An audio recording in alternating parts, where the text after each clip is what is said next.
فاسألوا أهل الذكر إن كنتم لا تعلمون.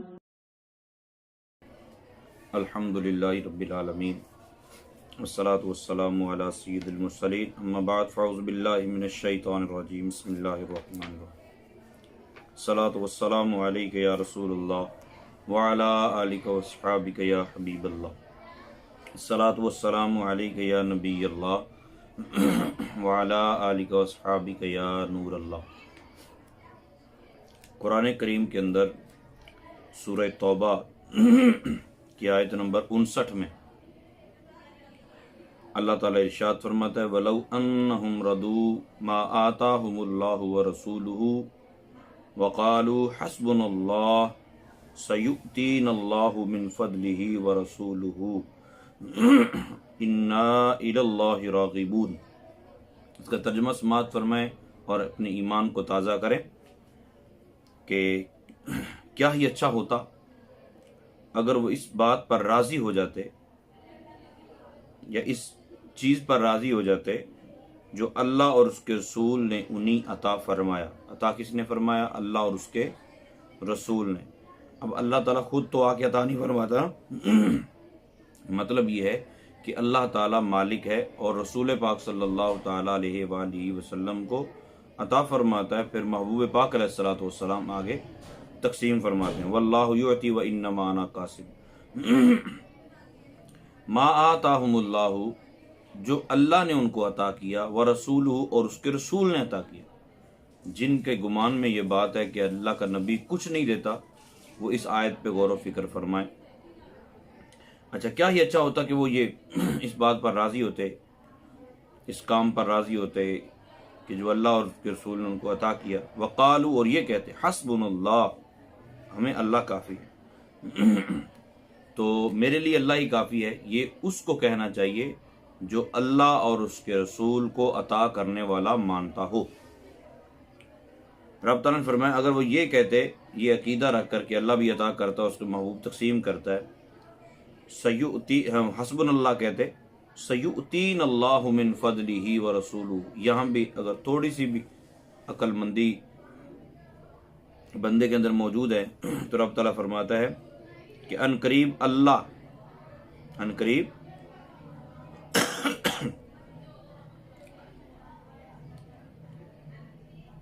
اور اس کا رسول ہمیں اپنے فضل سے اور زیادہ عطا فرمائے. مطلب وہ یہ کہتے کہ ہمیں اللہ کافی ہے اور ان قریب اللہ اور اس کا رسول ہمیں اپنے فضل سے عطا فرمائے.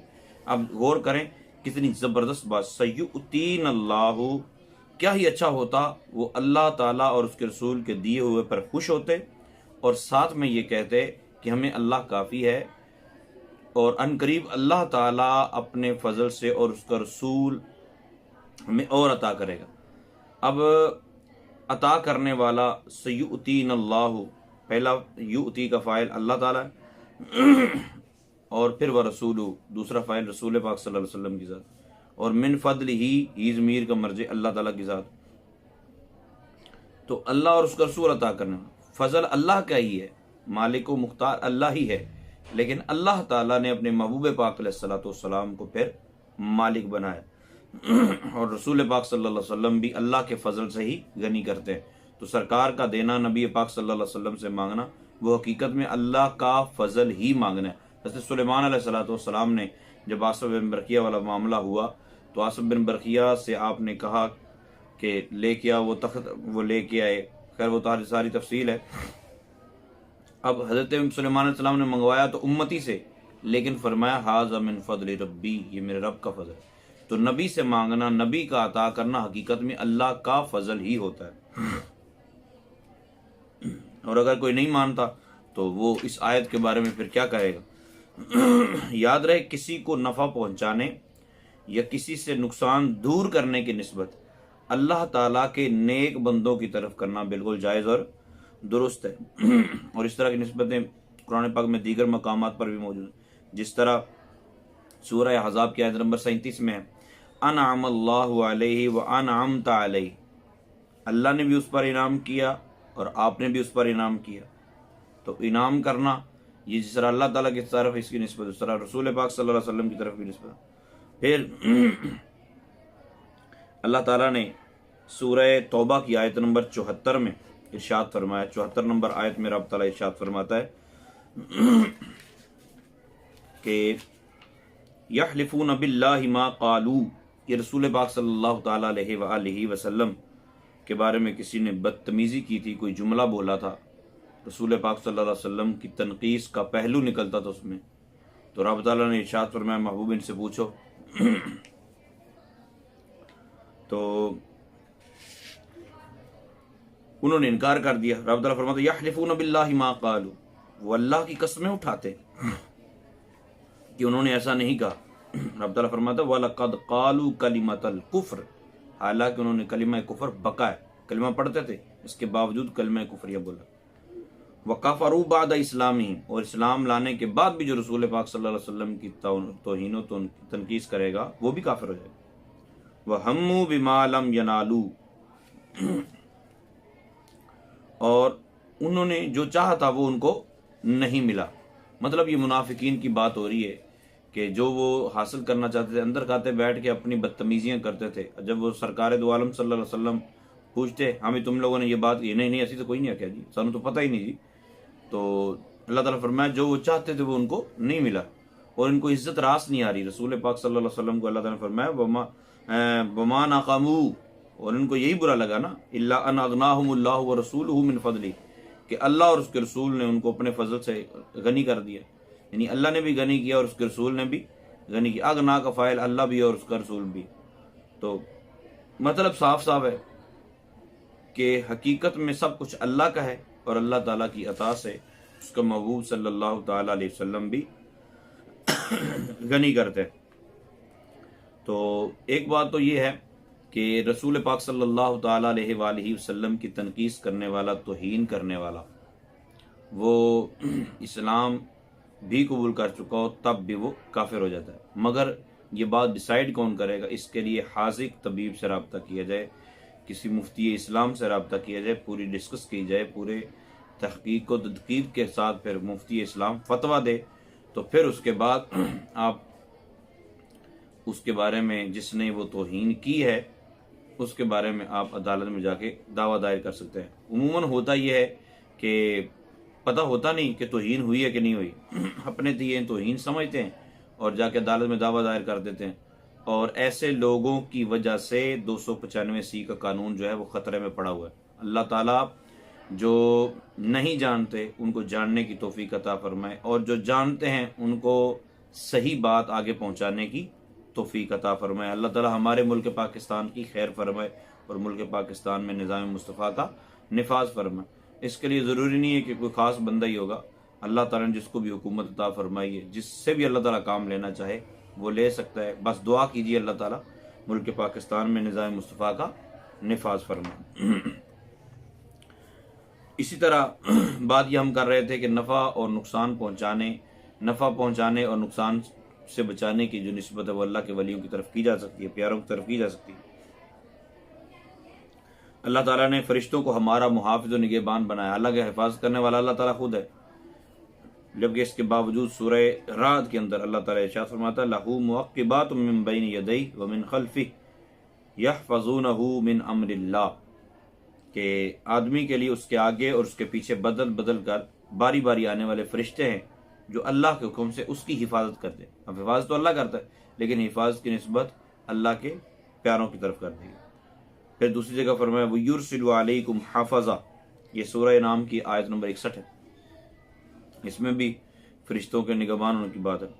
پھر اللہ تعالیٰ نے سورہ انفال کی آیت نمبر 64 میں فرمایا یا ایھا النبی حسبک اللہ ومن اتبعک من المؤمنین، اے نبی تمہیں اللہ کافی ہے اور جو مسلمان تمہارے پیروکار ہیں وہ بھی تمہیں کافی ہیں۔ تو کفایت کی نسبت جس طرح اللہ تعالیٰ نے اپنی طرف کی ہے اس طرح اپنے بندوں کی طرف کی ہے، لیکن اللہ تعالیٰ کے جتنے کمالات ہیں ان میں وہ کسی کا محتاج نہیں ہے، مگر اس کے بندے سارے کمالات میں اس کے محتاج۔ اس حوالے سے بہترین کتاب اگر جس کا مطالعہ کرنا چاہیں تو وہ الامن والاولیٰ ہے، سیدی اعلیٰ حضرت فاضل بریلوی رحمۃ اللہ تعالیٰ کی بہت ہی زبردست کتاب ہے اس حوالے سے۔ اس کے بعد آپ آ جائیے، میں نے ایک مرتبہ کسی کو یہ کہتے سنا کہ یا اللہ اور یا رسول اللہ کہیں لکھنا تھا، تو پینٹر بولا کہ یہ شرک ہے، نعوذ باللہ من ذالک۔ ایسی باتیں لوگوں کو شرک نظر آنا شروع ہوگی۔ وہ کہتا ہے جی اللہ کے نام کے ساتھ نبی کا نام نہیں آنا چاہیے۔ پہلے تو یہ سنا تھا کہ یا کہنے سے شرک ہوتا ہے، کیونکہ یا اللہ تو یا رسول اللہ تو شرک، جبکہ یہ بھی بات درست نہیں تھی۔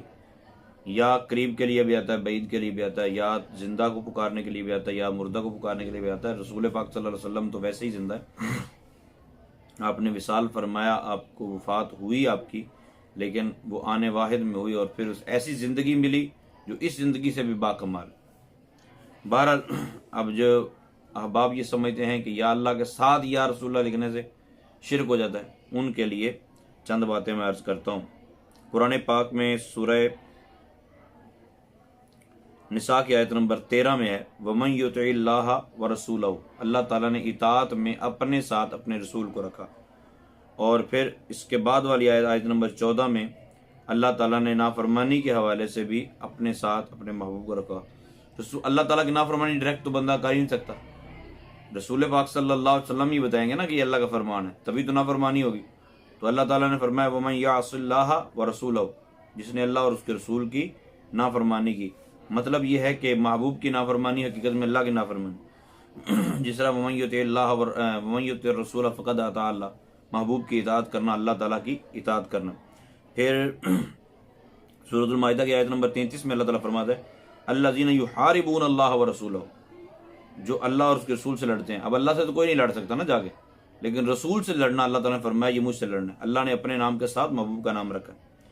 پھر سورۃ المائدہ کی آیت نمبر 55 میں اللہ تعالیٰ فرماتا ہے انما ولیکم اللہ ورسولہ والذین آمنوا، اللہ بھی تمہارا مددگار، اس کا رسول بھی اور نیک بندے بھی، ٹھیک ہے۔ اس کے بعد سورہ احزاب کی آیت نمبر 57 میں اللہ تعالیٰ ارشاد فرماتا ہے ان الذین یؤذون اللہ ورسولہ، بے شک وہ لوگ جو اللہ اور اس کے رسول کو ایذا دیتے ہیں، لعنہم اللہ فی الدنیا والآخرہ، اللہ کی ان پر دنیا اور آخرت میں لعنت۔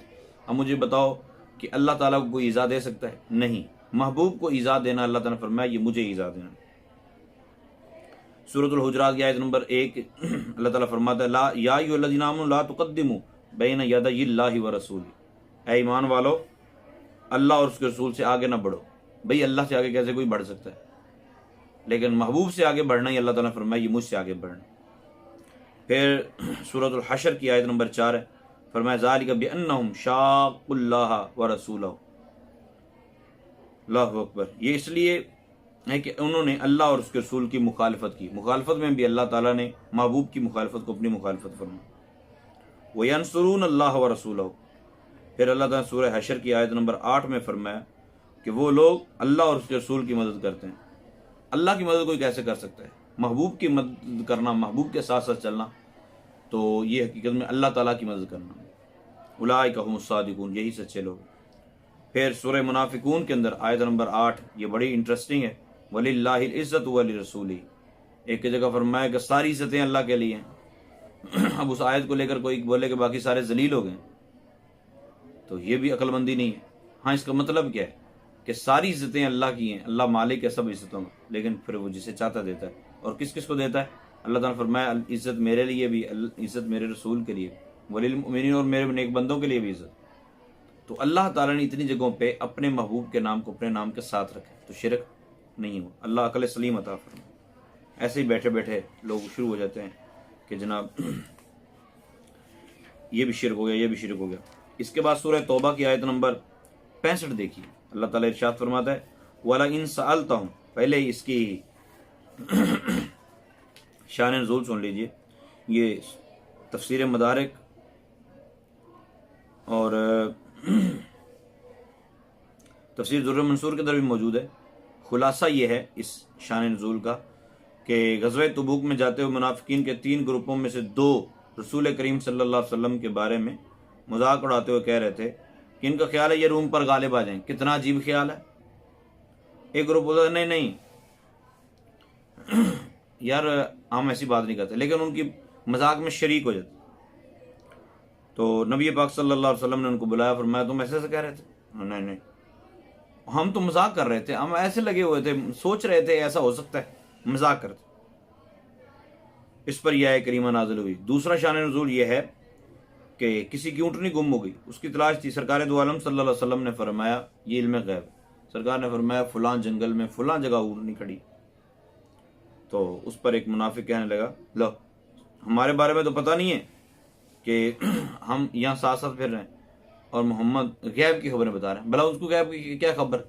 تو رسول پاک صلی اللہ علیہ وسلم کے علم غیب پر اعتراض کرنا اللہ تعالیٰ کو اتنا ناگوار گزرا، رب تعالیٰ نے فرمایا والا ان سألتہم، محبوب اگر آپ ان سے پوچھیں گے لَيَقُولُنَّ، تو وہ ضرور کہیں گے انما کننا نخوض ونلعب، ہم تو ویسے ہنسی کھیل کر رہے تھے، مذاق کر رہے تھے۔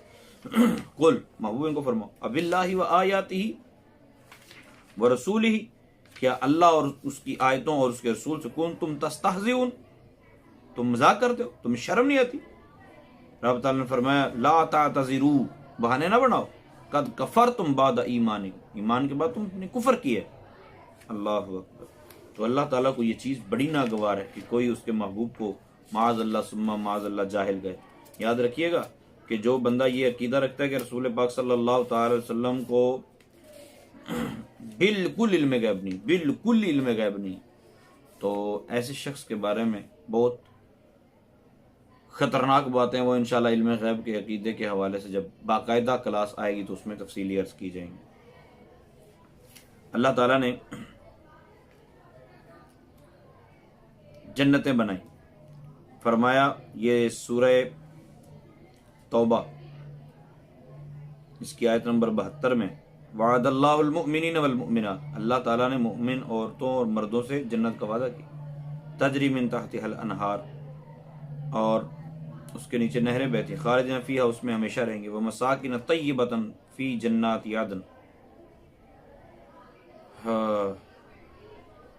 اور اللہ تعالیٰ نے پاکیزہ مکان بنائے رہنے کے باغوں میں، ورضوان من اللہ، اور اللہ کی رضا سب سے بڑی، ذالک هو الفوز العظیم، یہ سب سے بڑی کامیابی ہے۔ اچھا یاد رکھیے گا جنتیں 8 ہیں، دار الجلال، دار القرار، دار السلام، جنت عدن، جنت ماوا، جنت خلد، جنت فردوس، جنت نعیم، یہ تفسیر البیان کے اندر موجود ہے۔ اچھا اب آ جائیے چند اور باتیں بھی آپ کے سامنے رکھی جائیں کہ سورہ توبہ کے اندر اللہ تعالیٰ نے اور کیا ارشاد فرمایا۔ آیت نمبر 80 کے اندر اللہ تعالیٰ کیا ارشاد فرماتا ہے، استغفر لهم او لا تستغفر لهم ان تستغفر لهم 70 مرہ فلن یغفر اللہ لهم ذلك بانهم كفروا بالله ورسوله واللہ لا يهدي القوم الفاسقین۔ نبی پاک صلی اللہ تعالیٰ علیہ وآلہ وسلم کی بارگاہ منافقین آئے اور آ کے معافی مانگنے لگے۔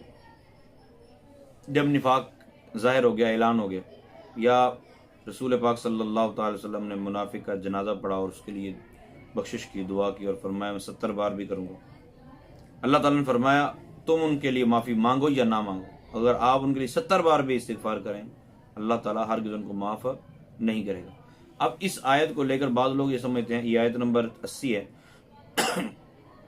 کہ دیکھو جی نبی کے چاہنے سے کچھ بھی نہیں ہے، نبی نے کہا میں دعا مانگوں گا، شفاعت کروں گا، یہ کروں گا، وہ کروں گا، اللہ نے فرمایا محبوب تیری سفارش قبول ہی نہیں ہے۔ میرے پیارے بھائی آپ سمجھ ہی نہیں سکے اس بات۔ اب بخاری شریف کی کتاب التوحید پڑھی ہے، امام بخاری کی کتاب التوحید، رسول پاک صلی اللہ علیہ وسلم نے ارشاد فرمایا قیامت کا دن ہوگا، سارا واقعہ بیان کیا کہ قیامت کے دن جو ہے اللہ تعالیٰ میری سفارش سے جہنم میں پڑے ہوئے لوگوں کو جنت میں داخل فرمائے، جو لوگ جہنم میں ہوں گے ان کو جنت میں داخل فرمائے، جو جہنم میں ہوں گے ان کو جنت میں داخل فرمائے، جہنم سے نکال۔ تو ایک طرف اللہ تعالیٰ یہ فرما رہا ہے، محبوب نے یہ بھی بتایا، حدیثیں بھی صحیح ہے، اور دوسری طرف قرآن کہتا ہے کہ بخشش بھی مانگے ہم معاف نہیں کریں۔ تو رب تعالیٰ نے ارشاد فرمایا، کمال کا نقطہ اس میں یہ ہے کہ محبوب جو میرا گناہ گار ہو، صرف میرا گناہ گار یعنی گناہ کبیرہ یا صغیرہ کرتا ہو اور آپ کو اذیت نہ دیتا ہو، آپ کے ساتھ دھوکہ نہ کرتا ہو، منافق نہ ہو، کافر نہ ہو، رب تعالیٰ نے فرمایا محبوب وہ جہنم کے اندر بھی ہوگا، آپ صرف اشارہ کریں گے اور آپ یہ چاہیں گے تو ہم جہنم سے نکال کے جنت میں داخل کر دیں۔ لیکن جو آپ کا غدار ہوگا، جو آپ کو دھوکہ دینے والا ہوگا، محبوب اس کے لیے آپ بھی 70 بار کہیں گے تو اس کو میں نے معاف نہیں کرنا. کیوں؟ ذالک بانہم کفروا باللہ ورسول، کیونکہ اس نے آپ کا بھی انکار کیا، میرا بھی انکار کیا. تو مسئلہ صرف اگر گناہ کا ہوتا، غداری کا نہیں ہوتا تو بخشش ہو سکتی، لیکن محبوب آپ کا غدار ہے، اس کی بخشش نہیں ہوگی، اس کو معافی کسی صورت بھی نہیں ہو سکتی. حقیقت میں اس میں بھی رسول پاک صلی اللہ تعالی وسلم کی شان ہی بیان ہوئی. اس کے بعد آیت نمبر 84 کے اندر اللہ تعالیٰ ارشاد فرماتا ہے وَلَا تُصَلِّ عَلَىٰ أَحَدٍ مِّنْهُمْ مَاتَ أَبَدًا وَلَا تَقُمْ عَلَىٰ قَبْرِهِ إِنَّهُمْ كَفَرُوا بِاللَّهِ وَرَسُولِهِ وَمَاتُوا وَهُمْ فَاسِقُونَ. رسول پاک صلی اللہ تعالیٰ علیہ وآلہ وسلم کو اللہ تعالیٰ نے فرمائے ان میں سے کوئی مر جائے تو کسی کی میت پر نماز نہیں پڑھنی کبھی بھی، اور نہ ان کی قبر پہ کھڑے ہونا. اچھا، قبر پہ کھڑے ہونے سے کیا فائدہ ہوتا ہے؟ رسول پاک صلی اللہ تعالیٰ علیہ وسلم قبر پر کھڑے ہو جائیں تو آپ کے وسیلے سے قبر روشن ہو جاتی ہے، حدیث پاک ہے. تو اللہ تعالیٰ نے فرمایا محبوب ان کی قبروں پہ بھی کھڑے نہیں ہونا. اچھا، جب تک یہ آیت کریمہ نازل نہیں ہوئی تھی تو رسول پاک صلی اللہ علیہ وسلم نے عبداللہ بن ابی بن سلول کی نماز جنازہ پڑھ دی، منافق تھا. رب تعالیٰ نے فرمایا یہ اتنی سختی کیوں ہے؟ انہم کفروا باللہ ورسولہ، کیونکہ وہ اللہ اور اس کے رسول کا انکار کرتے تھے. وماتوا وہم فاسقون، اور وہ مر گئے اس حال میں کہ وہ فاسق یعنی کافر تھے. یہاں فسق سے مراد کفر ہے، فسق سے مراد گناہ کبیرہ نہیں. اچھا، رسول پاک صلی اللہ علیہ وسلم نے جب وہ منافقوں کا سردار مر گیا تو اس کے بیٹے عبداللہ بن ابی، وہ صحابی رسول تھے اور بڑے عبادت گزار صحابی تھے، انہوں نے کہا یا رسول اللہ صلی اللہ علیہ وسلم آپ اپنا قمیص مبارک عطا فرما دیں میرے باپ کے لیے اور اس کی نماز جنازہ پڑھا دیں. عمر فاروق رضی اللہ تعالیٰ نے عرض کی یا رسول اللہ آپ رہنے دیجیے، لیکن نبی پاک صلی اللہ تعالی وسلم حکمت جانتے تھے اور ابھی منع بھی نہیں ہوا تھا، تو آپ نے اپنا قمیص بھی عطا فرمایا اور جنازے میں شرکت کر لی. قمیص عطا کرنے کی وجہ یہ تھی کہ حضرت عباس رضی اللہ تعالیٰ عنہ نبی پاک صلی اللہ علیہ وسلم کے چچا جو بدر میں اسیر ہو کر آئے، قیدی بن کے آئے تھے، تو عبداللہ بن ابی نے اپنا کرتا ان کو دیا تھا. سرکار دو عالم صلی اللہ علیہ وسلم نے یہ بدلہ بھی عطا فرما دیا. اور جنازے میں شرکت چونکہ رسول پاک صلی اللہ علیہ وسلم کو اس سے منع ہی نہیں کیا، پہلے کیا گیا تو سرکار شریک ہو گئے، اور آپ کے شریک ہونے کی وجہ سے کرتا عطا کرنے کی وجہ سے بہت سارے منافقین یہ بات سمجھ گئے کہ اگر ان کے کمالات نہیں ہوتے تو کبھی بھی مرنے والا یہ وصیت نہیں کرتا، یہ مرنے والا کا بیٹا یہ نہیں کبھی کہتا کہ اپنا قمیص عطا کیجیے. تو جب ان کے تبرک کی یہ بات ہے کہ دشمن بھی مانتا ہے تو پھر ہمیں تو ماننا چاہیے. خیر وہ کلمہ پڑھ کے صحیح طور پہ مسلمان، سچے مسلمان بنے. تو نبی پاک صلی اللہ تعالیٰ علیہ وآلہ وسلم کے پیارے غلاموں، ہمارے ہاں عجیب صورتحال ہے. مسلمانوں کے ملک میں کوئی بڑا کافر مر جائے نا اگر، تو مسلمانوں کی سربراہی کے دعوے دار اور اس کے مرنے پر اس طرح سے احساس کرتے جیسے کوئی اپنا بڑا مر گیا. قبر بنی ہو تو اس پہ دعا مانگنا شروع ہو جائے. دعا مانگنا بھی حرام، اور اس طرح کی اظہار کرنا کہ جس سے مجھے تو بہت دکھ ہوا ہے، بہت ہی دکھ ہوا ہے، یہ درست نہیں ہے. ہاں اگر کسی کافر کی اس طرح جس طرح باہر کے رہنے والے لوگ ہیں وہ اگر جاتے ہی ہیں، پہلی بات تو ایسی دوستی یاری ہونی نہیں چاہیے. اگر ہے بھی مجبوری ہے تو گئے ہیں تو پھر آپ یوں اظہار کر سکتے ہیں کہ بڑا افسوس ہوا ہے جی وہ فوت ہو گئے، بڑا افسوس ہوا ہے. اور افسوس اندر بھی ہو، اور افسوس ہو کیا، افسوس یہ ہو کہ وہ حالت ایمان پر نہیں گیا، ایمان کے بغیر چلا گیا. اچھا، کافر کے جنازے، اس آیت سے معلوم ہوا کافر کے جنازے کی نماز کسی حال میں جائز نہیں. کافر کی قبر پر دفن و زیارت کے لیے کھڑے ہونا بھی ممنوع ہے، کیونکہ یہاں فسق سے کفر مراد. قرآن پاک نے فسق کو کفر کہا ہے، افمن کان مؤمنا کمن کان فاسقا. ٹھیک ہے، فاسق کے جنازے کی نماز پڑھی جا سکتی، بلکہ پڑھنی چاہیے، فرض کفایہ. مثال کے طور پہ گناہ کبیرہ کا مرتکب بے نمازی ہے تو اس کی بھی نماز جنازہ پڑھیں. اگر کسی نے خودکشی کر لی ہے تو اس کی بھی نماز جنازہ پڑھیں.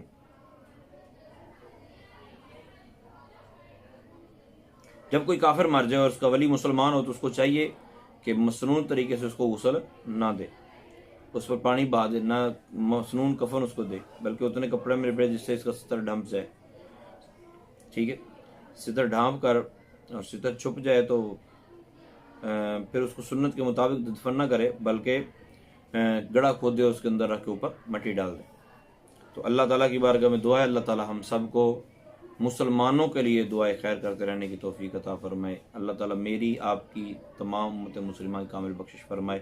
قرآن عظیم کو نبی پاک صلی اللہ تعالیٰ علیہ وآلہ وسلم کی محبت اور الفت سینے میں بسا کر پڑھنے کی توفیق عطا فرمائے۔ آمین بجاہ النبی۔